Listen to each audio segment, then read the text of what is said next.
اور اس حدیث میں کیا آتا ہے کہ جب فرشتوں نے یہ پوچھا تھا نا اللہ تیری سب سے زیادہ مضبوط مخلوق کون سی ہے، تو اللہ رب العزت نے کیا فرمایا تھا؟ پہاڑ۔ دیکھیں نا اس نے زمین کو کیسے روکا ہوا ہے کہ ہم جھٹکا نہیں کھا سکتے، ان کو کوئی ہلا نہیں سکتا۔ کہا اس کے بعد وہ اس سے بھی زیادہ مضبوط، تو اللہ رب العزت کیا فرماتے ہیں؟ زمین، زمین خود ایک اتنی مضبوط میری مخلوق ہے، اس سے بھی زیادہ کوئی ہے؟ کہاں ہاں ہے۔ وہ کیا ہے؟ پانی۔ اب بتائیں نا، پانی جیسی طاقتور کوئی ہے مخلوق؟ تباہ کرنے پر آئے تو تنکا بھی نہ چھوڑے۔ تو کہا اچھا اللہ تعالیٰ اس سے بھی زیادہ کوئی اور اس سے بھی مضبوط؟ فرمایا آگ، وہ تو پانی میں بھی لگ جاتی ہے۔ تو کہتے ہیں اللہ اس سے بھی زیادہ؟ تو اللہ رب العزت کہتے ہیں ہاں اس سے بھی زیادہ ہے۔ اور وہ کیا ہے اللہ تعالیٰ؟ اللہ کہتے ہیں صدقہ، جو اس کو بھی ختم کر دیتا ہے، اس کو بھی ختم کر دیتا ہے۔ صدقے سے بڑی کوئی طاقت نہیں ہے۔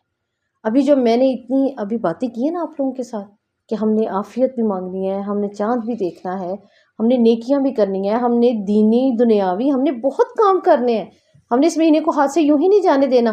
ان سب کے پیچھے اس کو صاف کرنے کے لیے، اس عافیت تک پہنچنے کے لیے ہمیں کس چیز کی ضرورت ہے؟ صدقے کی۔ آپ صدقہ کریں، آپ کی بیماری، آپ کی بلا، آپ کی پریشانی، وہ وبا، وہ آپ کے صدقے کو پھیلان کر آگے نہیں آ سکتی۔ آپ صلی اللہ علیہ وسلم کے الفاظ ہے نا کہ اپنے مریضوں کا علاج صدقے سے کرو، کیونکہ وہ اس بیماری، کیونکہ جب صدقہ کھڑا ہو گیا تو بیماری پھیلان کے اب آپ تک نہیں آ سکتی۔ تو آپ صلی اللہ علیہ وسلم کی زبان سچی ہے، ہمیں اس پر یقین کرنا پڑے گا۔ آج کوئی وظیفہ لکھ دے تو ہمیں یقین آ جاتا ہے، پھر اللہ کے رسول کی بات پر کیوں نہیں؟ کہ اور جو اللہ رب العزت کا اگر کہیں غضب اس امت پہ، ہم پہ، نہ جانے ہم میں سے کس کا کوئی گناہ، دیکھیں گناہ نسلوں تک بھی جاتے ہیں، یہ بھی نہیں معلوم پیچھے کسی کا کون سا گناہ تھا پرخوں میں، دیکھیں کیا تھا، وہ نسلوں تک چلتا ہے۔ اس پر تو اتفاق کرتے ہیں نا آپ لوگ۔ آپ صلی اللہ علیہ وسلم نے فرمایا صدقہ تمہارے رب کے غضب کو ایسے دھو دیتا ہے جیسے آگ پر پانی، ایسے اللہ کے غضب کو ختم کر دیتا ہے۔ تو اب کثرت سے ہم نے صدقہ دینا ہے۔ اور آپ کو یہ بھی یاد ہونا چاہیے پچھلے رمضان میں ہم نے صدقے کی ایک مثال پڑھی تھی، اللہ نے اپنی کتاب میں ہمیں سنائی تھی اور بہت خوبصورت سنائی تھی۔ اس کی آیت آج گھر پر اپنے بچوں کے ساتھ بیٹھ کر آپ نے سورہ بقرہ کی آیت نمبر 266 اور 265 اپنے بچوں کے ساتھ کریے گا۔ کیا کرنا ہے کہیے گا؟ دیکھو ہم یہی تو چاہتے ہیں کہ اللہ رب العزت کیا کرے، ہم کچھ ایسا کریں اللہ راضی ہو جائے، تو اس سے پہلے ہمیں کچھ کرنا ہے، ہمیں اپنی سوچ اور دل کو بڑا کرنا ہے۔ اور وہ کیسے کریں گے؟ جیسے اللہ چاہ رہے ہیں۔ آؤ یہاں بیٹھتے ہیں مل کر، اللہ کا لیٹر آیا، اللہ کیا چاہتے ہیں؟ ابھی جو ساری میں نے اور اپنے باتیں کی ہیں آخر ہم نے اپنے یقین کی پختگی کے لیے کی ہیں نا، اسی لیے آئے نا آپ لوگ، اسی لیے میں آئی۔ ہم کوئی پلاننگ تو کریں، اللہ تیرے ہاں حجت تو ہو، تیرے سے ملاقات بھی ہو گئی تو کم از کم تو یہ کہے گا نہیں میرا بندہ یہ بات کر چکا۔ اور سوچنے پہ اگر یہ ایک نیکی لکھتا ہے، لکھ لیتا ہے نا، تو ہم نے تو بول دی، اللہ نے کم از کم 70 تو کر دی، باقی تو پھر اللہ انشاءاللہ اس کو اور بڑھائے گا بغیر حساب کے زمرے میں۔ تو کیا اللہ رب العزت کیا کہتے ہیں اپنے لیٹر کے اندر؟ وَمَثَلُ الَّذِينَ أَمْوَالَهُمُ ابْتِغَاءَ مَرْضَاتِ اللَّهِ، جو کوئی اللہ کی رضا کے لیے خرچ کرے گا۔ ابھی یہ جو سب کچھ ہم نے خرچ کرنا ہے، انرجی بھی، صلاحیتیں بھی، سوچ بھی، مال بھی، کس لیے؟ مرضات اللہ، ہے نا، اللہ کی رضا کے لیے، ٹھیک ہے۔ وَتَثْبِيتًا مِّنْ أَنفُسِهِمْ، اور ہم نے کس لیے کرنا ہے؟ مجھے اور آپ کو کیا چاہیے؟ ثابت قدمی چاہیے، ہے نا، ثابت قدمی چاہیے نا، اللہ مجھے پختگی چاہیے، مجھے ثابت قدمی چاہیے۔ تو اس کے لیے اللہ کہہ رہے ہیں ٹھیک ہے، جو ایسا کرے گا اس کی میرے ہاں مثال کیسی ہے؟ کمثل جنہ، ایک باغ کی بات اللہ نے کیوں کی تھی؟ کیوں کی ہے؟ باغ ہمیشہ سرسبز ہوتے ہیں، کیا باغوں کو دیکھ کے دل خوش نہیں ہوتا ہے نا، کیسا کیسا پھل پھول، آنکھیں ٹھنڈی ہو جاتی ہیں، کیوں؟ کیونکہ وہ سرسبز ہوتا ہے۔ اللہ کہتے ہیں کہ اگر تم اب ایسا بننا چاہتے ہو تو پھر میری نظر میں تم سرسبز ہو، تم نے اگر میری خاطر دینا ہے تو پھر تم سرسبز ہو۔ اور کیسے سرسبز ہو؟ بربوۃ، باغ ہے کیسا ہے؟ اونچا۔ اب چاہتے تو اللہ باغ کی بات بھی کر سکتے تھے، لیکن اللہ کیا کہہ رہے ہیں؟ بربوۃ، ربوہ کا بھی لفظ لگایا ہے کہ باغ ہے اونچا، یعنی اللہ کہتے ہیں میرے ہاں تیرے دل کا مقام بڑا اونچا ہوگا، یہ باغ دل ہے نا میرا آپ کا، دل کی بات کی ہے اللہ نے میرے اور آپ کے. یہی ہم نے اپنی اولاد کو آج بتانا ہے. کیا ہو یہ کھولیں، اس مہمان کا استقبال ان آیتوں کے ذریعے کرنا ہے. اللہ کہتے ہیں اس کا دل کا مقام بڑا اونچا ہے. اور اگر نیچے کوئی مسئلہ آ جائے، کوئی سیلاب آئے، باڑھ آئے، آپ کا باغ اونچا ہے تو آپ کو کوئی خوف ہے؟ آپ کو کوئی خوف نہیں ہے، کیونکہ آپ کا باغ تو اونچا ہے. آپ کو پریشانی کس چیز کی؟ اگر نیچے کوئی جانور خراب بھی کرنے آ گیا، باغ تو اونچا ہے. اللہ کہتے ہیں اس کا دل اونچا ہے، اونچا ہے اس کا دل. ٹھیک ہے. اور پھر باغ کی اللہ نے بات کیوں کی؟ کیونکہ باغوں کی مٹیاں کیا ہوتی ہیں؟ زرخیز ہوتی ہیں. اللہ کہتے ہیں میرے اس بندے کی میری نظر میں دل کی مٹی زرخیز ہے. اور جب مٹی زرخیز ہوتی ہے تو پھر کیا ہوتا ہے؟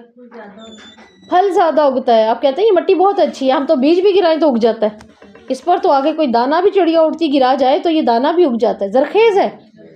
تو اللہ کہتے ہیں اس بندے کے دل میں ایمان بڑا زرخیز ہے، وہ جو لیتا ہے اس کو جذب کرتا ہے، اس کے اندر اترتا ہے. پھر باغ کی بات ہی اللہ رب العزت کیوں کر رہے ہیں؟ باغوں کی مٹیاں ہمیشہ گہری ہوتی ہیں، ہمیشہ گہری ہوتی ہے نا. اللہ تعالیٰ یہاں بتانا چاہ رہے ہیں کہ اس کی زمین ایسی گہری ہے کہ اس کے اندر نیکی کرنے کی صلاحیت بڑی جلدی اترتی ہے، اس کا دل گہرا ہے. ورنہ ایسے دل بھی تو ہے نا، بات سن لی اور چلے گئے، ہے نا، سن لی چلے گئے. اور ایسے ایسے لوگ بھی کہ آپ صلی اللہ علیہ وسلم کی بات سننے کے بعد کیا کہتے تھے؟ ہم نے پیچھے آیات پڑھی ہیں ابھی، ہمیں نہیں سمجھ آئی. ساتھ والے کو کیا کہتے تھے؟ کچھ سمجھ آئی؟ ہے نا، پوچھتے تھے سمجھ آئی؟ وہ سمعون، سنتے ہیں بڑے غور سے، اور بارہ کے کہتے ہیں تمہیں آئی سمجھ؟ مجھے تو نہیں آئی. ایسے بھی ہیں. اللہ کہتے ہیں ان کے دل کے اندر یہ میرا مومن جو میرے سے ثبات مانگ رہا ہے، میرے سے رضا مانگ رہا ہے، میری نظر میں تو یہ ایسا باغ ہے کہ اس کے دل کے اندر اونچا باغ ہے، اس کا دل اونچا ہے، اس کے دل کی مٹی زرخیز ہے. ٹھیک ہے. اللہ کی راہ میں خرچ کرتا ہے، روز تازہ ہو جاتا ہے، روز اس کا باغ تازہ ہے، بنجر نہیں ہو پا رہا. اور کیا ہے؟ اصابھا وابل فآتت اکلھا ضعفین. اللہ رب العزت کہتے ہیں کہ پھر اگر زور کی بارش آئے تو وہ پھر کیا کرتی ہے؟ پھل دگنا لاتی ہے. اب اللہ یہاں بتانا چاہ رہے ہیں نیکیاں کرنے کی اتنی صلاحیت اس کے اندر ہے کہ میں کر جاؤں، میں اللہ کی راہ میں اللہ مجھے پختگی دے دے اور میں دن رات اللہ کی راہ میں دوں کہ پھر باغ کے اوپر زور کی بارش آتی ہے. بارش سے مراد اللہ کہہ رہے ہیں میرے بندے میرے نزدیک تیرا صدقہ ہے. اور وہ جو زور کی ہے نا، وہ ہے شدت سے تمہاری خالص نیت. خالص نیت جتنی تیز اور شدت والی ہوگی تو پھر کیا ہوگا؟ بارش جتنی تیز ہوگی وہ اتنی تیز سے کیا کرتی ہے؟ سرابی کرتی ہے. تیزی سے سب چیزیں، جب بارش آتی ہے ہمیں مٹی مٹی نظر آ رہی ہوتی ہے دنیا کے ہر درخت پہ، اس کے بعد ہم کیا کہتے ہیں؟ دھل گئے، خوبصورت ہو گئے، کیا پاک پاک ماحول لگ رہا ہے. اللہ کہتے ہیں ایسی تیز بارش تھی، یعنی اس کا صدقہ. اور تیز تیز کیا تھا؟ اس کی خالص نیت. وہ اتنی تیزی سے خیر چاہتا تھا کہ میں یہ نیک نیتی کر لوں، اور یہ نیک نیتی اللہ کہتے ہیں اس کے دل کو ایسے سراب کر رہی تھی کہ آخر کار اس کے صدقے کی وجہ سے اس کا دل بھی پاک ہو گیا، اس کا مضبوط اللہ کے ساتھ تعلق بھی ہو گیا. ضعفین، پھل اس کا دگنا آ گیا. اللہ نے اس کے مال میں برکت ڈال دی، اس کے اجتماعی تعلقات میں اللہ نے برکت ڈال دی. اور اللہ نے پھر اس کو آخرت کی کامیابی دے دی. اب وہ چاہتا ہے کہ میں کرتا رہوں ایک کے بعد ایک، ایک کے بعد ایک. یہ دنیا کا ہے، دنیا کا ہے کہ انسان سوچنے لگتا ہے نا، نہیں میں کروں میں کروں میں کروں، کتنا رکھنا ہے میں کیا کروں؟ نہیں، مجھے اللہ سے ملنا ہے. تو اللہ کہتے ہیں پھر کیا ہے کہ دگنا پھل لاتی ہے اس کی یہ نیت. دگنا پھل کیسے آتا ہے؟ تعلق مضبوط ہوتا جاتا ہے نا اللہ سے. تعلق تو مضبوط ہے، ورنہ ایسے بھی تو ہیں نا لوگ جو دنیا میں تعلق مضبوط نہ ہونے کی وجہ سے یہ خودکشی کیوں ہوتی ہے. کہا جاتا ہے نا بھی کل اس کا جنازہ ہی نہ پڑھائیں، صحابہ تو نہیں پڑھاتے ہوتے تھے، ہے نا. کیوں نہیں پڑھاتے تھے؟ اس نے اللہ کے ساتھ کوئی گمان نہ رکھا، اس نے اللہ سے کوئی رشتہ رکھنا پسند ہی نہ کیا. تو اللہ کہتے ہیں سب سے بڑی بات ہے اس کا تعلق میرے ساتھ مضبوط ہو جاتا ہے اور اس کے اندر ایک پاکیزگی آنے لگتی ہے. فَإِن لَمْ يُصِبْهَا وَابِلٌ فَطَلْ، نہیں تو پھر نہ آئے زور کی بارش تو بھی اللہ کہتے ہیں اس کا دل میری نظر میں ایسا ہے، تیز کی بارش نہیں تو ہلکی پھلکی پھوار ہی کافی ہے. پھوار کیسے کافی ہے؟ وہ ایسے کہ اگر دل میں بہت زیادہ نیکی اور صدقہ کرنے کی خواہش نہیں بھی ہے تو کہیں نہ کہیں جو تھوڑی سی بھی وہ نیکی کرے گا اللہ کہہ رہے ہیں وہ بھی کافی ہو جائے گی، وہ بھی کافی ہوگی. کیوں کافی ہوگی؟ کیونکہ یہ میری رضا کو طلب کرنا چاہتے تھے. دیکھیں مٹی کے اندر بارش نہ بھی آئے، کسی بھی باغ کی نمی تو ہوتی ہے نا، کہیں نہ کہیں نمی تو ہوتی ہے، نمی کی حرارت سے جان پکڑ لیتی ہے کمپل، اللہ کہہ رہے ہیں پکڑ لیتا ہے، اس کی ہلکی پھلکی فوار ہی کافی ہو جاتی ہے، اس کے دل کے اندر کہیں نہ کہیں حرارت ہوتی ہے کہ سب کر رہے ہیں، مہینہ ایسے ہے، مجھے بھی کر لینا چاہیے، ہے نا، مجھے بھی اللہ کے سامنے سجدے جہاں 2 تھے اب 4 کر لیتی ہوں میں، ٹھیک ہے، جہاں میں اللہ کی راہ میں 5 دے رہی تھی میں 10 دے دیتی ہوں، تو جہاں میری توبہ کم تھی اس دفعہ میں اللہ سے زیادہ توبہ کر لیتی ہوں، تو یہ اللہ کہتے ہیں کہیں نہ کہیں حرارت بھی اس کو کافی ہو جاتی ہے، ٹھیک ہے، اور ساتھ ہی اللہ رب العزت دیکھیں مجھے اور آپ کو ایک اور بات بتانا چاہ رہے ہیں، اور وہ کیا ہے، اور وہ یہ ہے جو اپنے رسول کے ذریعے بتائی کہ ثبات، اور ثبات کے لیے آپ صلی اللہ علیہ وسلم کون سی دعا کیا کرتے تھے سب سے زیادہ؟ یا مقلب القلوب ثبت قلبی علی دینک، ایک تو آپ نے یہ دعا کرنی ہے، دوسری آپ نے کثرت سے جو دعا کرنی ہے اور اپنی اولاد کو کروانی ہے وہ کون سی ہے؟ آپ صلی اللہ علیہ وسلم نے اپنی بیٹی فاطمہ کو بٹھا کے کہا آؤ بیٹی میرے سے ایک دعا لے لو، سیکھ لو، کتنی بڑی بات ہے نا، اگر کوئی رسول اپنی اولاد کا بھلا چاہ رہے تو اس کے اندر یقیناً کوئی بہت بڑی بات ہے، اور انہوں نے فوراً دی، اور کیا دی؟ یا حیو یا قیوم برحمتک استغیث اصلح لشانی کلی ولا تکلنی الی نفسی طرفۃ عین، یہ اس وقت میری اور آپ کی ان 6 دنوں کی بہت بڑی ضرورت ہے کہ اے تھامنے والے، اے زندہ مجھے تھام لے، میرے کاموں کی صلاح فرما دے، میں کیا کروں گی، میں نے کیا کرنا ہے، میں تو گھوم جانا آخر پہ آ کر، اللہ میرے کاموں کی صلاح فرما دے، تو اس دعا کو ثبات کے لیے آپ نے کثرت سے کرنا ہے، اور جو بھی کرنا ہے وہ آج ہی کرنا ہے، کیونکہ اگلی آیت میں کہہ رہے ہیں کیا تم میں سے کوئی یہ پسند کرتا ہے کہ اس کے کھجوروں اور انگوروں کا ایک باغ ہو جس کے نیچے نہریں بہتی ہیں؟ پسند کرتے ہیں؟ کرتے ہیں؟ بتائیں نا، نہیں کرتے؟ اگر میں آپ کو کہ ایک باغ ہے بہت خوبصورت ہے، آپ لے لیں، کھجوریں ہیں چاروں طرف سے، کھجوروں نے گھیرا ہوا ہے، خوبصورت کھجوریں ہیں موسمی، اور اس کو چھت جو ہے وہ انگور کے فنوس بنے ہوئے ہیں، نیچے نہریں بھی خوبصورت نکل رہی ہیں، اور ہر طرح کا پھل ہے اس کے علاوہ بھی، اور دگنا ہو کے خوبصورت پھل سامنے آیا ہوا ہے، آپ کو اچھا لگے گا؟ اللہ کہہ رہے ہیں احدکم، تم میں سے ہر ایک چاہتا ہے، ہر ایک چاہتا ہے، ٹھیک ہے، اب یہ یہاں اللہ تعالیٰ نے کیوں بات کی ہے کہ کھجوروں کے، انگور کے، اصل میں اللہ رب العزت کھجوروں اور انگوروں ہر قسم کے پھل کی بات کر رہے ہیں، صدقات، ایک بندہ ہر طرح کے صدقات کرتا ہے، تم میں سے ہر کوئی چاہتا ہے، اللہ میں پوچھ رہے ہیں ہر صدقہ کرتا ہے، وہ کوئی ایک صدقہ نہیں کرتا، کیونکہ یہاں اللہ تعالیٰ کیا کہتے ہیں ہر طرح کا پھل ہے، ہر طرح کا پھل ہے، اللہ کہہ رہے ہیں وہ ہر طرح کا صدقہ کرتا ہے، ٹھیک ہے، اور جو وہ دگنے ہو کے پھل آ رہے ہیں اس کا کیا مطلب ہے؟